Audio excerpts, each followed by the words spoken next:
नमस्कार, मैं हूं पूजा शर्मा। वक्त है आज के शब्दबाण का। दिल्ली के मुख्यमंत्री अरविंद केजरीवाल की जमानत वाली खुशी पर फिलहाल ब्रेक लग गई है।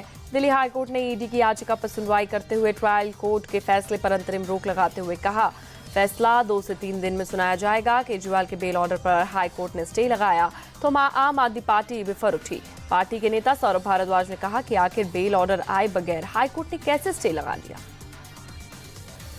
ट्रायल कोर्ट के ऑर्डर में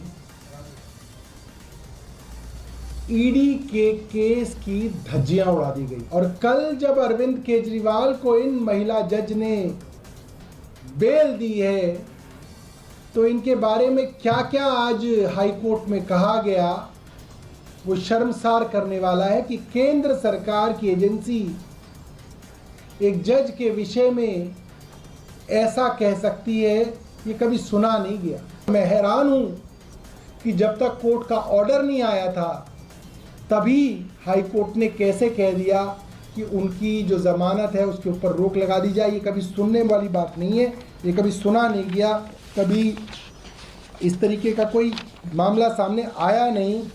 और ये जो जज साहिबा हैं, मुझे याद आता है इसी तरीके की एक जज साहिबा थी गीतांजलि गोयल जी। 2 साल पहले उन्होंने भी ईडी से सत्येंद्र जैन साहब के मामले में जब कड़े प्रश्न पूछे तो उस जज को बदलवा दिया गया था। केजरीवाल के बेल पर हाईकोर्ट ने ब्रेक लगाया तो पूरी आम आदमी पार्टी हमलावर हो गई। ईडी पर निशाना साधते हुए अरविंद केजरीवाल की पत्नी सुनीता केजरीवाल ने कहा कि बिना बेल ऑर्डर आए ईडी कोर्ट कैसे पहुंच गई। वहीं आप सांसद संजय सिंह ने कहा कि ईडी किस आदेश को चुनौती देने कोर्ट पहुंची, तो वहीं आपके आरोपों का जवाब दिया बीजेपी सांसद मनोज तिवारी ने। इसमें जांच एजेंसी और कोर्ट है। मैं तो कहूंगा आम आदमी पार्टी को कि कोर्ट का सम्मान करना सीखिए। अपराध करने के बाद आप झूठ बोल करके नहीं जीत सकते हैं, झूठ बोल करके आप बेल नहीं ले सकते। हमें कोर्ट पे भरोसा है, उन लोगों को भी कोर्ट पे भरोसा होना चाहिए। और जांच एजेंसियां जो कर रही हैं उनके पास जो भी पुख्ता सबूत है, उसके खिलाफ अगर बेगुनाही का सबूत है तो उनको देना चाहिए। वरना हमारा विश्वास है कि कोर्ट अपना सही काम कर रही है। मैंने सुबह भी कोर्ट पे कोई दोष नहीं मढ़ा, शाम को भी नहीं मढ़ रहा हूँ। मुझे जांच एजेंसी भी विश्वास है, कोर्ट पे भी विश्वास है। वो तो भ्रष्टाचारी के साथ जो होना चाहिए वो हो रहा है। ये तो बेल को भी मानते हैं कि हमारी आरोप से ही बरी हो गए हम। एक तो बेल होना, संजय सिंह को बेल हो गया तो आरोप से बरी थोड़ी हो गए। और अरविंद केजरीवाल के मामले में जो भी जांच एजेंसी के पास सबूत है उस आधार पे उनका बेल नहीं हो रहा है। केजरीवाल की बेल पर हाईकोर्ट ने फैसला सुरक्षित रखा तो वहीं बीजेपी सांसद बांसुरी स्वराज ने केजरीवाल पर सीधा अटैक किया और शराब घोटाले में केजरीवाल का अहम रोल बताया। बेल रोक मैटर सब जुडिस है, इसलिए इसकी मेरिट्स पर मैं टिप्पणी नहीं दूंगी। लेकिन हाँ, इतना ज़रूर कहूँगी कि आज सुनवाई हुई थी और उसके बाद दिल्ली हाई कोर्ट ने इम्प्यून्ड ऑर्डर पे रोक लगाई है उसके ऑपरेशन पे और खुद अपना ऑर्डर रिजर्व करा है। जहाँ तक अगर पीपल के कोर्ट की बात करें, the court of peoples opinion, तो उसमें आपको याद होगा कि माननीय मुख्यमंत्री अरविंद केजरीवाल जी का कैंपेन था जेल का जवाब वोट से। दिल्ली की जनता जनार्दन ने पहले ही अपना मत भाजपा के पक्ष में दिया है, 7 सीटों पर कमल खिलाया है, क्योंकि दिल्ली का मतदाता जानता है कि माननीय मुख्यमंत्री अरविंद केजरीवाल जी की बहुत अहम भूमिका है शराब घोटाले में। आपको याद होगा माननीय मुख्यमंत्री अरविंद केजरीवाल जी ने स्वयं एक याचिका लगाई थी दिल्ली हाई कोर्ट में, ये इस बात पे एडजुडिकेट करने के लिए कि उनकी अरेस्ट लीगल है या इलीगल।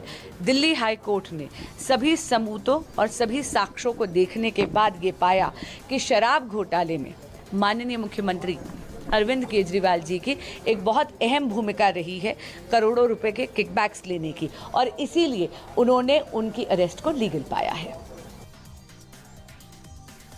अब बात करते हैं नीट पर मचे घमासान की। बिहार में नीट के पेपर लीक मामले में अब तक कई किरदार सामने आ चुके हैं, जिसमें सिकंदर यादवेंदु से लेकर प्रीतम कुमार तक शामिल है, जिन्होंने इस मामले में आरोपी अनुराग यादव के लिए पटना के सरकारी गेस्ट हाउस में कमरा बुक कराया था।